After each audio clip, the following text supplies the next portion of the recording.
We're just pleased today to have John Gibson from the World of Outlaws because there's so much we can talk about, and we're going to do that. Some of you may know that he put his list of 25 tracks out, so we're going to talk about those a little bit, and they were based on the raciest tracks, so we'll talk about that. But I also want to talk to you about growing up, and as far as I know, you're from Western Pennsylvania. Right. What part of Western Pennsylvania are you from? Tiny little town called Mariana, about 600 people. It's about 50 miles south of Pittsburgh. And what got you into racing when you were young? My dad is a race fan. I've been going to the races with him as long as I can remember. In fact, somebody the other day asked me what the first racetrack I went to was, and I don't really remember it, but I know I was at Heidelberg Raceway in Pittsburgh probably when I was like a year or two old because it closed in 1970 or 71. And your dad's, I run into him at Ohio Speed Week and other places, so he's still after Dad's it. still a race fan. Dad was at Williams Grove last night for the Silver Crown race, and he's going to Port Royal tonight for the USAC race. He did Indiana Midget Week, so yeah, he still gets around. Absolutely, and his name's John too. Yep. So what tracks did you frequent mostly when you were young? When I was really young, we were actually probably more late model people than sprint car people. Okay. We went to Motordrome 70 Speedway when it was dirt. That was probably the closest track to my house. It was like 40 minutes away. Lernerville, Pennsylvania Motor Speedway. We'd travel some to Ohio, but again, it was mostly late model stuff. About the only time I saw sprint cars during the year was when URC would make their annual trip to Bedford on Friday and Jennerstown on Saturday. So we'd go see the URC cars, and went to a World of Outlaws race at Lernerville in June of '81 and fell in love with that. I was like, okay, this is pretty cool. Now we got to go check this out. So they raced at Lernerville. It was a 2-day show then, I think a Tuesday and Wednesday, and then the next night they were at Williams Grove, and we just followed them out to Williams Grove and Lincoln that weekend and have been hooked on sprint cars ever since. That was it. That was it. No more late models. You can pinpoint that moment, kind of like I can. And at that time, late models were kind of transitioning as well. Right. I'm probably in the vast minority here, but I love the wedge cars. I miss the wedge late models. I don't like the stock appearing cars. So when they went to the more traditional appearing bodies, I lost interest in the late models then anyway. And then I just growing up, did you know you wanted to do something in racing? Did you want to race? What did you want to do? No, actually, I wanted to be a rock star. Gotcha. I was in music. I played in bands. I was going to bring that up. Yeah. I had no clue that I would ever be involved in racing as anything more than a fan. Gotcha. And so you got into bands. What instruments did you play? Played drums. Have since taught myself to play guitar a little bit. But back in the day when I was doing it, I say I did it for a living. Really didn't make any money at it. I mean, it was the classic starving musician thing. But I had a lot of fun. I think when I first saw you, you were starving. Maybe. Yeah, probably. Yeah. So some of the band's names. Trash Vegas was one of these. Trash Vegas was one of the bands I was in. I was in a band called the Zippers. Torn and Frayed was probably my favorite band that I was ever in. And this was classic country. No, not at all. Trash Vegas was a very 80s hair band glam kind of thing, and you had some hair. Yeah, I remember that. Yeah, it was halfway down my back at one point. Yeah. So you're doing gigs at clubs and stuff like that? Yeah, we were playing clubs. We actually, when I was in the Zippers, they had actually recorded an album on MCA Records, and we did some touring, played up and down the East Coast, got to open for some fairly big bands, and then right when we were basically starting pre-production for the second album, things kind of went haywire with MCA Records, and we got dropped. And actually, the guitar player from the Zippers and the singer from Trash Vegas, which was before the Zippers, they got together with me, and we formed Torn and Frayed, and that's kind of where it went. But this was all in Pittsburgh. That lasted until right around '94, and I was just looking for a change of scenery. Had friends that lived in Indianapolis, and I'd been going to Indy basically a couple times a month just to go to races and hang out with them. And so just for something different, I decided to move to Indianapolis, and the goal was I was going to get in a band there and just kind of continue the music thing just in a different location. But the racing thing somehow kind of interfered with that, and here we are, nearly 30 years later. Yeah, I was going to talk about that, but a lot of people say John Gibson, he's World of Outlaws apologist, this and that. But you go to races everywhere. I mean, you're in Indiana or wherever a race is. We can find you on off days. Right. Our schedule with the Outlaws is 90 some races this year, and I'll probably go to an additional 20 to 30 races as a fan. Yeah. So, and you like all forms of racing, non-wing, wing, whatever. Right. Exactly. I've never seen you get on there and say, "Oh, this is better than that," or anything like that. It's a different style of racing. I mean, if I could make this work, and if it were feasible, which I don't think it is in any way, shape, or form, but my ideal type of racing would be with sprint cars, run heats without the wings and run the features with wings. There you go.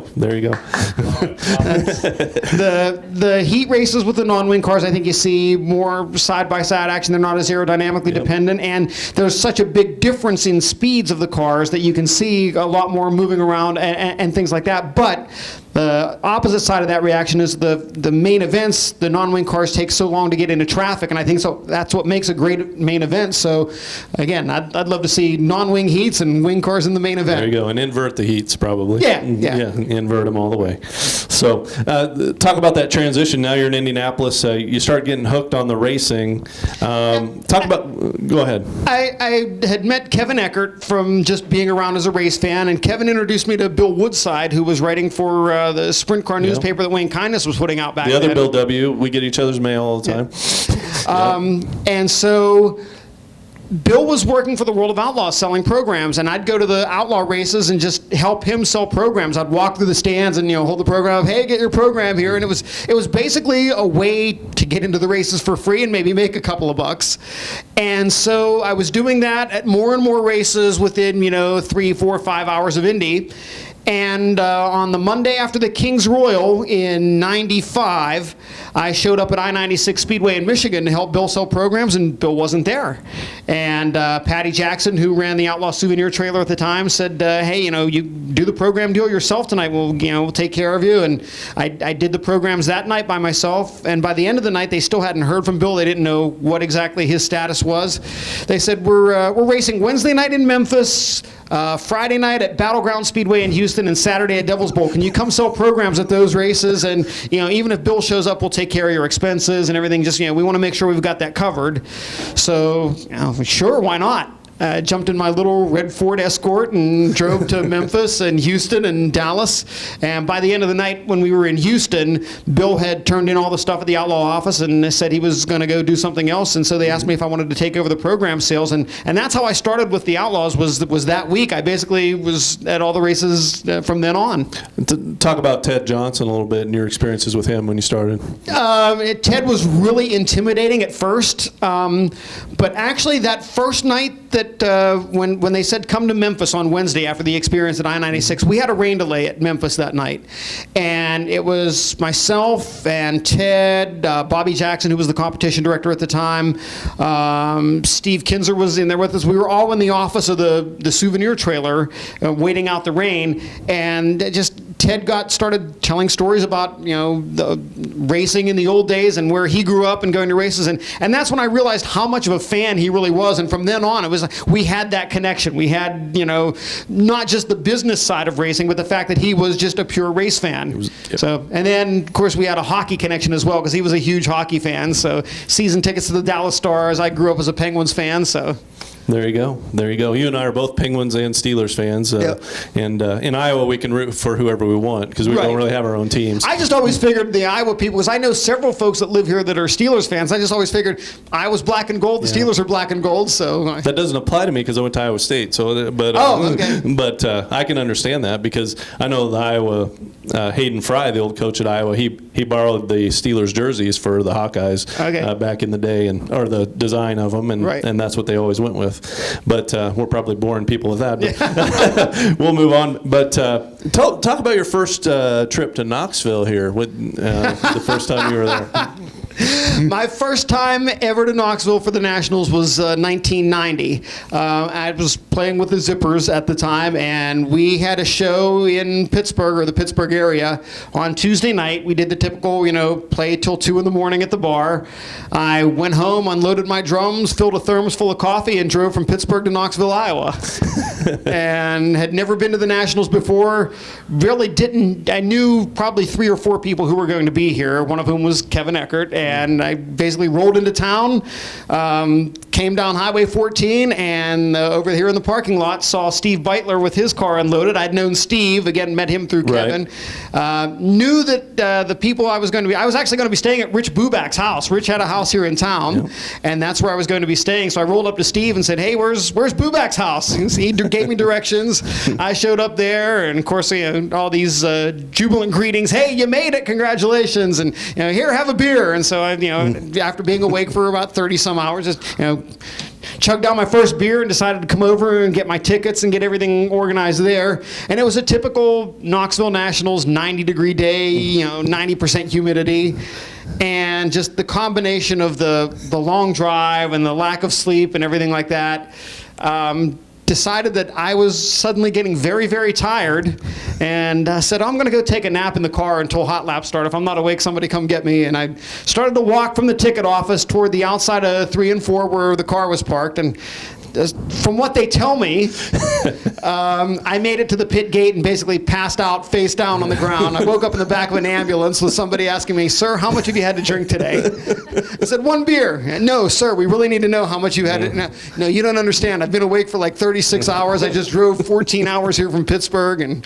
But that was my first experience at the Nationals, and who knew 7 years later I'd be up in the booth talking about it. What kind of stories did you hear about Knoxville before you came? Just, the typical, if you're a sprint car fan, this is the place you've got to be. You've got to come to the Nationals. You've got to experience it.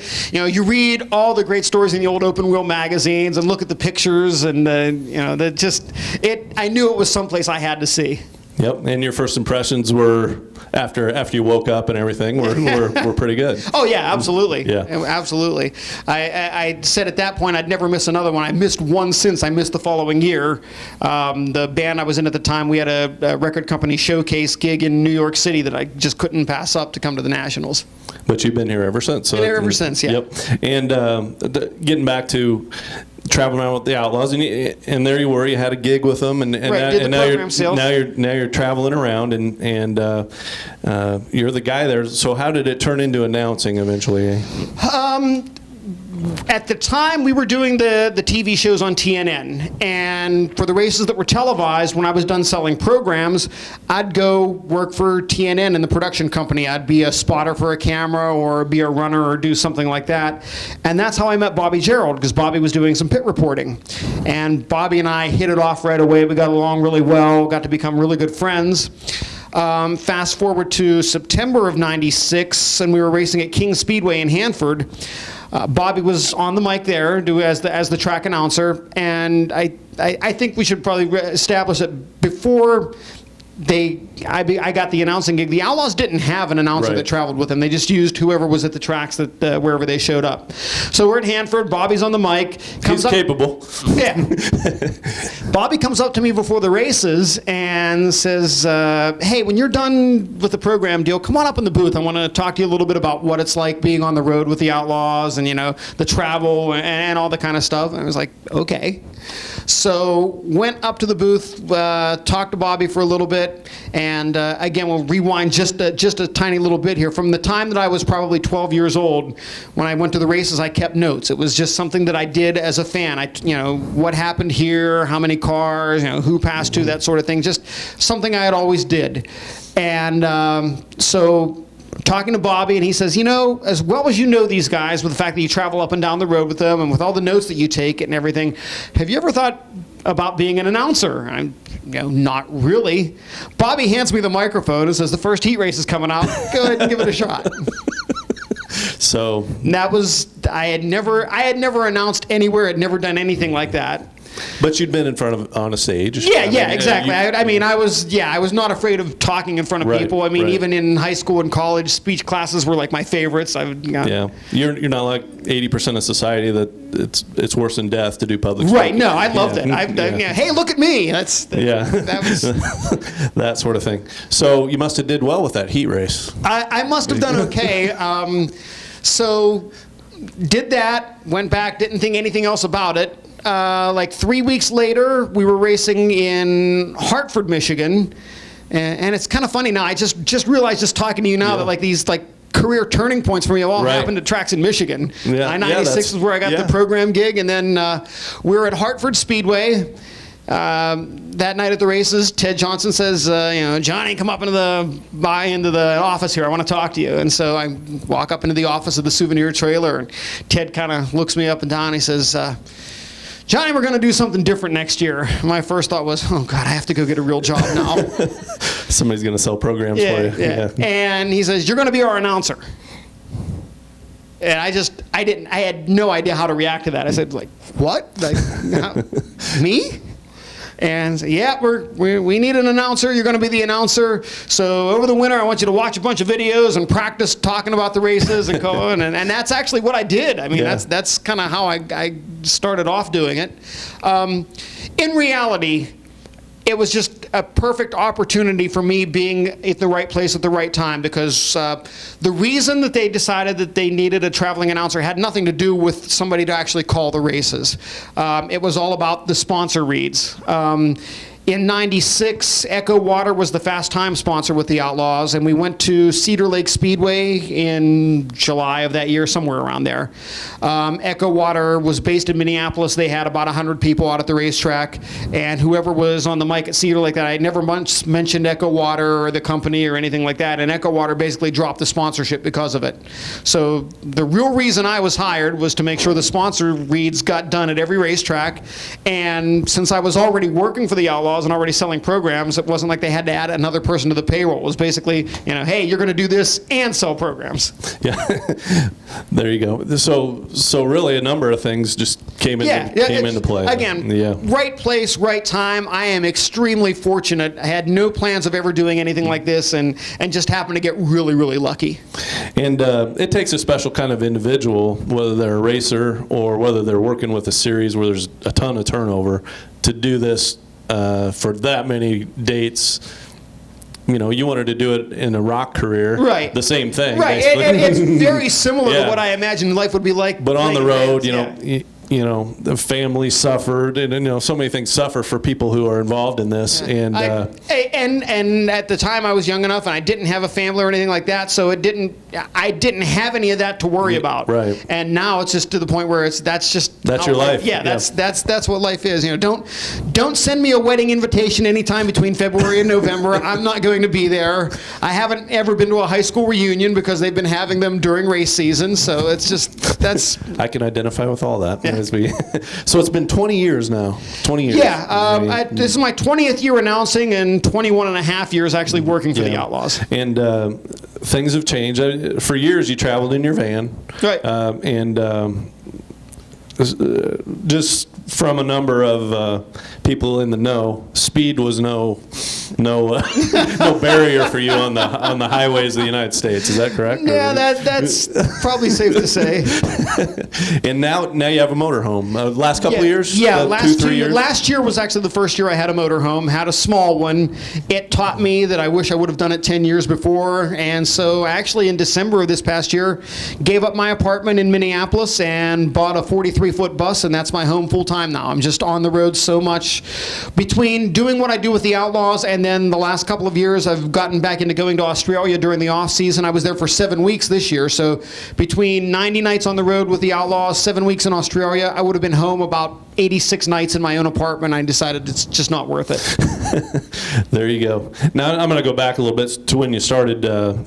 Now you're the announcer for the World of Outlaws. Now you're running into some guys with egos that have been doing this for a long time, whether they were good or not. A lot of them really good, some of them not so good. Right. But you're running into that. That had to be a little bit of a challenge for you. It was definitely a challenge. I mean, it's kind of funny now to think about the first couple of years. I mean, I obviously did the sponsor reads, but I didn't necessarily call all of the races, or I'd work with some guys. Some places I just did the PA reads. It just kind of depended on where we went. And yeah, it definitely ruffled some feathers. That was There was, I can remember at one point specifically, someone who I won't name, but somebody actually walked out in the middle of the night because they didn't want to work with me.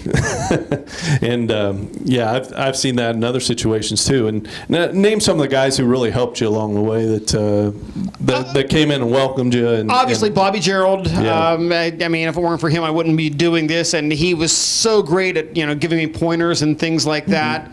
I never had a problem coming in here, whether it was Jack Herway or Tim Trier or anybody at Knoxville. I've always been welcomed here. Bruce Ellis at Williams Grove was always great to work with. It just had no problem sharing the mic and just trying to think. Actually, Toby Cruz, he would do a lot of the races that Robert Lawton promoted. Okay, yeah. And Toby and I worked really well together, so I that gelled with him immediately, and that was always fun to work with Toby. Yeah, I'm sure there's a lot we could go on for a while, but what you have a lot of setup now. I don't know how many years we've done Dirt Vision now with the audio. How long has that been? Over 10 years? Probably, yeah, at least 10 years. Yeah, and before that, it was a couple of years on the Sprint Car Network on SCN. So probably 12 years now we've been doing live audio streaming of all the races. And talk about the setup. You have to show up here day before, or work at the lease really early in the day to get all that set up. Yeah, it's just part of what I do now. But if you would have told me 10 years ago that you'd have all of this stuff that you'd have to set up and you'd be doing this, and this, I said, no way, it's not possible. It just started a little bit at a time, and so it's gradually progressed to where we bring our own wireless mics to the tracks, because some tracks have really great stuff and some tracks have not so great stuff. So we like to know that we have something consistent to work with. We have the computers to set up. With the wireless mics, there's antennas to set up. Now we've got the Scanner Up program with Racing Electronics, where you can go and buy a scanner at the World of Outlaws Craftsman Sprint Car Series souvenir trailer, and you can listen to the PA broadcast as well as the receiver radios with the competition director talking to the drivers. You can listen to all the radio transmissions between the Outlaw officials. So that's something we just started this year. But again, that's another thing to connect to the soundboard and another antenna to set up and that sort of thing. And it's just going to be more and more as we go on. Yeah, probably. Yeah. So. One thing I appreciate about you is your preparation, and talk about that a little bit, especially for young announcers. We have a number of young announcers here in the Midwest just getting started out at different tracks, and talk about the preparation that is really important. That's probably the most work involved with my job. I mean, when I'm here at the racetrack and I'm on the microphone, that's fun. I enjoy doing that. The hours that you put in away from the racetrack is when sometimes it gets to seem like work. I would guess that for every outlaw race at the track, there's probably between 6 and 8 hours worth of prep work away from the track, doing homework, looking up local drivers, see what their best finish is this year, where they're at in points, have they ever raced with the Outlaws before, if so, where, that sort of thing. I mean, there's a lot of digging you have to do to have what I consider the proper information. Yeah, and that's all. That always impresses me, and I appreciate that, because I do some of that announcing as well, and it takes a lot of time, and I appreciate that you do that. People might not recognize this nugget that you say about R.J. Johnson when he's out qualifying here, or one of the locals. But to bring that out is I know the fans really appreciate that, because announcing, once you agree, it's really a balance of information and entertainment. Yeah, and actually, I mean, maybe I'm fairly old school at this, but I think it's actually more about information than entertainment. I mean, I want, as a fan, again, going to 20 or 30 races a year and sitting in the stands, I want information. Basically, what I do as an announcer is what I like to hear as a fan. If I'm sitting in the stands, I want to hear the kind of stuff that I try to do on the microphone. I want to hear, how many top fives, how many top tens this year, what's his best finish, that sort of thing. That's the kind of stuff that interests me. I'm a stats guy. All right. Now, how about racetrack food? Now, are you still eating that, or are there certain places that you can't miss? There are definitely certain places you can't miss. In general, I try to avoid track food, especially now with the motorhome. I try to eat a little more healthy. That doesn't always work out. It's hard on the road. Yeah, it is. It's easier with the motorhome, but yeah, there are definitely things that I don't miss at certain places. I mean, you go to Eldora, you got to have a pizza steak, got to get a burrito at Devil's Bowl. Yes. Those were the two I was going to mention. What else you got? I mean, Tri-tip sandwich at Tulare. did you have the ice cream at Putnamville last week? Yes, I did. Yeah, very yes, good. I did. Yes, very good. Yep. Yeah, I was going to say the burrito at Devil's Bowl. Burrito at Devil's Bowl, yeah. There's a lot of tracks that have a unique thing where you can only get it at that track. Right. How about on the West Coast? What are some of the things they serve? Again, the tri-tip sandwich at Thunderbolt Raceway in Tulare.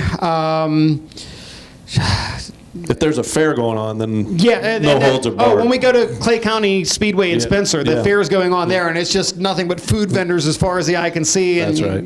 You know, it's kind of tough to go in there and not come out with 3 or 4 different things. Do you get to do a little sightseeing around the country? I do. After 20 years of this, there's a lot of it's been there, done that kind of thing. But yeah, occasionally, and what's really cool is sometimes you get people who are new to the series or new to traveling, and you get to show them the things that you've seen, but maybe not for 10 or 15 years, and see it through new eyes again. That's always really cool. Yep, absolutely. I forgot the Brickers French fries out in Pennsylvania. Yeah. All right. And that is cool. What are some of your favorite areas to visit every year? I love going to the Pacific Northwest. Really big fan. Seattle, Portland, those areas. It's funny for a sport that's fairly, I don't know if this is the right term or not, but fairly rurally based like sprint car racing is. I'm a big city guy. I like going into the cities. So, anytime I get a chance, go hang out in Seattle or Chicago, or, if I can get to New York City, several times when we would race at Orange County Speedway in Middletown, New York, you can catch a train there and be in the city in 40 minutes. So I'd go spend the day in New York City and just kind of hang out and loved it. There you go. Well, I don't want to get us too long without talking about these top 25 tracks, and it was your fault for making it public. So, but these are the raciest tracks that you have been to in the world. Yep. Not just the United States. Right. But number one we know is River City Speedway in Grand Forks, North Dakota. Where we'll race on Friday night. And, next Friday. Yeah. It's. What can you say? High banked, small little racetrack. They call it 3/10. I say it's a quarter, with a track record of 9.2 seconds. But you get into traffic there on lap 3 of an A main. And the thing the banking and the width of the racetrack, it is so wide for a small track. It's incredibly wide, and I think that's why you see such good racing there. And the wider and the shorter the track, usually, looking at your list. Yeah, exactly. That's Eagle Raceway, Nebraska is number 2 for you. I miss the Outlaws being at Eagle, but always such great racing. Third, you got Atomic Speedway, another high bank place in Ohio. And I hadn't been to Atomic in probably 10 years, and I went 2 weeks ago on a Saturday night, the night after we raced at Charlotte, and it's just as cool as I remember. And talk about number 4, Cottage Grove in Oregon. What a beautiful setting that's in. Yeah, it really is. It's almost like somebody decided to build a little racetrack in the middle of a summer camp somewhere. Yeah, with the pine trees around. Yeah, you got trees all around it, trees just behind the grandstands. It's pretty cool. And then Ohsweken. You probably hadn't visited that until recent years. Ohsweken in Canada, I was so impressed. The place that Glenn Steyer's built, basically in his backyard. I mean, his house is literally outside of turns 1 and 2. But again, a wide racetrack. Mm-hmm. It's a little larger than some of the other tracks in my top 10, but it's still been really good racing just about every time I've been there. Number 6 is Kokomo, Say No More. I mean, that's a quarter mile, and I've never seen a bad race there, whether it was non-wing midget or wing sprints, a quarter mile in Indiana. And then the Talladega dirt track, which has been a while since. It's been quite a while since we've been to Talladega, but again, little bull ring that gets basically glass slick from top to bottom, but really never took rubber, and it was just slide job city. Number 8 is I-55 and Peevely. Peevely, yep. Again, I mean, these are just such cool tracks. I don't know how else to talk about them. They're just really cool. That one's again. You got the banking. You got it's a little bigger than some of the other tracks, but always seems to yield a couple of grooves. And there's been I've seen some stinkers there, but most nights you'll see 2 grooves there. Yeah, right. Yep. And then Lima. Lima. I mean, that's a cool little place. I am excited about the fact that the Brad Doty Classic is going back to Attica, its traditional home. And I think the thing about Lima, and I've seen great races there, but in my opinion, the Brad Doty Classic basically outgrew the facility. It's too big for that racetrack anymore. They just don't have the seats and the parking and that sort of thing to host an event like the Brad Doty Classic. And I prefer to be behind glass at Lima usually, or upwind. Yeah, it can get a little dusty. It can get a little dusty. And then Parramatta rounds out your top 10 in Sydney, Australia. Yeah, again, maybe a little bigger than some of the other tracks, but it's by far, in my opinion, from the tracks that I've seen in Australia, the raciest track in Australia because, again, the width. It's not, the traditional Australian tracks are fairly narrow, fairly small, and they get really tight. I like a wide racetrack. We got to go down the list of ways for some of the bigger tracks. 17 is I-80 Speedway, which I would probably classify as a 4/10 maybe. Right. In that area, and if the track's right there, and it has been in recent years, it's really good. Good as well. Yep. And then Knoxville is in at 20, and that's unique in that it's a big half mile, but the racing still. Right. Exactly. Good. I mean, last night was a prime example of that, and this is my favorite half mile. I'll just list your other ones here. 11 was US 36 in Cameron, which is awesome. 12th is the new Lawrenceburg, you would say? Do you like the new Lawrenceburg Speedway in Indiana rather than the old configuration? I just listed what we have now, but in my opinion, the facility is magnificent at Lawrenceburg. I preferred the racing actually on the smaller track, but this track here is still exceptionally cool. The present-day Lawrenceburg is really, really cool. It's just that it replaced something that I thought was just absolutely awesome. Yep. Deer Creek in Minnesota, which we only see one sprint car race there a year these days, and that's with the Outlaws. And actually not even this year. We're not. And not even this year. Not even this year. And we've seen some awesome races. Yeah. That's been unique in that we've seen guys come from the back and move up through the the pack with ease there. Charlotte, the dirt track at Charlotte. Talk about that. Dirt track at Charlotte has become, when they first built it, I was actually not all that impressed. The racing wasn't all that good. The track had issues with the surface. It's now become one of the coolest racetracks we visit. We puts on some of the best racing. Again, just a couple of weeks ago, the show that we had there with the Outlaws on the Friday Memorial Day weekend. Absolute instant classic. Number 15, King Speedway. You mentioned that in Hanford, California. It's my favorite California track now that San Jose is gone. I really miss San Jose Speedway. And there's a couple of omissions that you have that we'll talk about a little bit, but the 16 is Beaver Dam in Beaver Dam, Wisconsin. The small track, not the Dodge County track. 17 I-80, we said. 18th is Bloomington, another beautiful setting. You have the red clay against the green grass and that sort of thing on a quarter mile. Now the only track that you have on your list in central Pennsylvania, and I don't want to stir anything up, is Path Valley Speedway. Yeah. And I've heard good. I've never been there. I've heard good things about that. And it's been a long, long time since I've been there. And frankly, when I was there, I mean, as far as a facility, it's not the top 20 in the world. That's for sure. But again, I like small racetracks. We have big racetracks in Pennsylvania. I like the small ones. And so Path Valley, I've seen a wing race there, and I've seen a non-wing race there, and they've both been just really, really fun to watch. All right. We'll let the people in Lincoln and Grandview scream, so that's fine. 20th, we said, was Knoxville. 21st is Eldora. Yep. And again, you could go both ways with that one, too. Some nights we're one lane, but if it's good, they're up by the fence and there's slide jobs going on. And again, I think it's been better lately. I think they've done a really good job there in recent years. Number 22 is kind of one of your home tracks, Lernerville. Yeah. Lernerville, again, because I grew up there, and because, again, when the track is right, slick up to about an 8-inch curb or so, and you see these wicked slide jobs, and I have so many cool memories of racing there. And then 23 is one that I kicked myself for not going to an outlaw show. That was Bulls Gap, Tennessee, and Volunteer Speedway. Volunteer Speedway, and again, really high bank, wide. Gets slick, it just slide jobs and just fun stuff. Yep. Number 24 is Huset's now Badlands, which you'll be heading to here in a couple of weeks, or about a month, a little less than a month. 25th is Murray Bridge. I don't know much about that in Australia. Murray Bridge in Australia is It is a small, I mean, classified as about a quarter. And again, it's one of those tracks that when it's right, which has been most of the times that I've been there, it gets just slick up to the wall, and it's nothing but slide jobs back and forth. I've seen some really awesome races there. And then your bonus track is the Salina High Banks in Oklahoma. Yep. And again, a little bigger track, but Yep. high banks. Yep. Some of the omissions, just some I jotted down. Hobstadt, I was kind of surprised that Hobstadt at Tri-State Speedway in Indiana. I'm not a huge fan of tracks with long straightaways and tight corners. I like a little bit more round. Gotcha. But it's always well prepared. Oh yeah, absolutely. How about Tulare? Same thing? Yeah. And Tulare, I mean, it's just so unforgiving. I mean, I've seen really good racing at Tulare, but I've also seen some really hellacious crashes there. Attica, I've seen a lot of good races at Attica. Yeah, I mean, I've seen good races at Attica. It just didn't make the top 25. all right, there you go.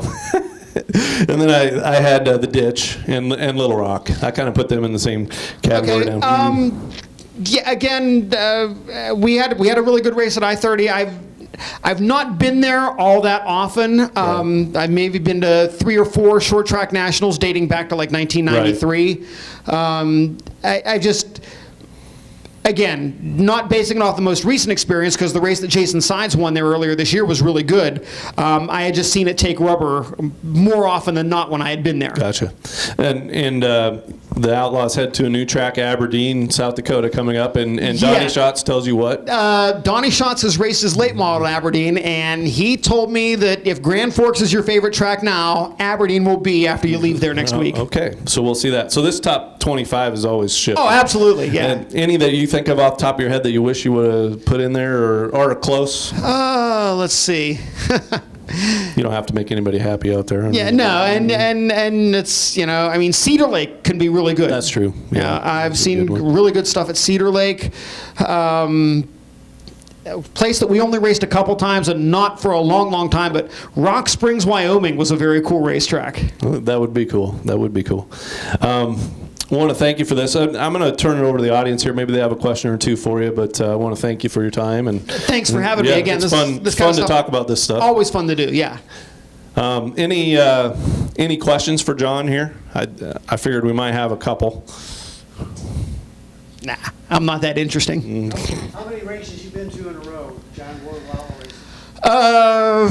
Let's see. Good question. So as of right now, as of last night, 1,708 consecutive races. And Steve left a couple times ago on different sections. Yeah. So that last Outlaw race that I did not attend was the doubleheader of Syracuse and Rolling Wheels in October of '95. Okay. Have you ever almost missed any? Yeah, actually, my second or third year announcing, we were scheduled for a 2-day show at I-80, and my grandmother passed away. I went home for the funeral, and both nights at I-80 rained out. Yep. So you would have missed them. Right. Got a question back here? Okay, Johnny. Since you've been in the World of Outlaws since 1997, give me your top 10 hot shoes. Top 10 hot shoes that run the circuit. Well, I mean, Donnie Schatz right now is absolutely one of them. You look at Steve, Sammy, Mark Kinzer, who I believe is probably the most underrated sprint car driver in history. Mark is, in my opinion, one of the 5 greatest sprint car drivers ever. I mean, a little bit off your subject, but my top 5 ever in sprint car racing, and I can only go by guys that I've seen race. I mean, if you're going to talk about, like, Tommy Hintershitz and Jan Opperman, I only got to see Jan Opperman race twice, and the second time was the night at Jennerstown that he got hurt. So, but as far as my top 5 ever, Steve, Sammy, Doug Wolfgang, Donnie Schatz, and Mark Kinzer are the 5 best I've ever seen race a sprint car. Oh, you and I get along good, but I love it. Any others? You have no why they're not coming down to Kansas City this year? No, I don't. I mean, I just know they're trying to kind of spread things out a little bit. It's a really tough situation to be able to race the same market over and over again. I think you kind of make it a bigger event if you kind of take a year off and then go back. I mean, and again, we're not at Lakeside, but we are going to be at US 36, which is basically the Kansas City market. Does It's in your top 25 too. Yes, it is. Yes, it is. Do you know anything about some of the rule changes this year, like the shocks and tires? Not really. I mean, I know we got a new tire compound that came in this year. As far as the shocks, I really don't know. That aspect of it, I kind of leave to our tech guys. What's the best nationals you've ever called? Oh boy. I don't know if there is a best one I've ever called. I mean, the Nationals are always special. They really are. All right. Well, thank you again, John. Hey, thanks very much for having me. It was a pleasure.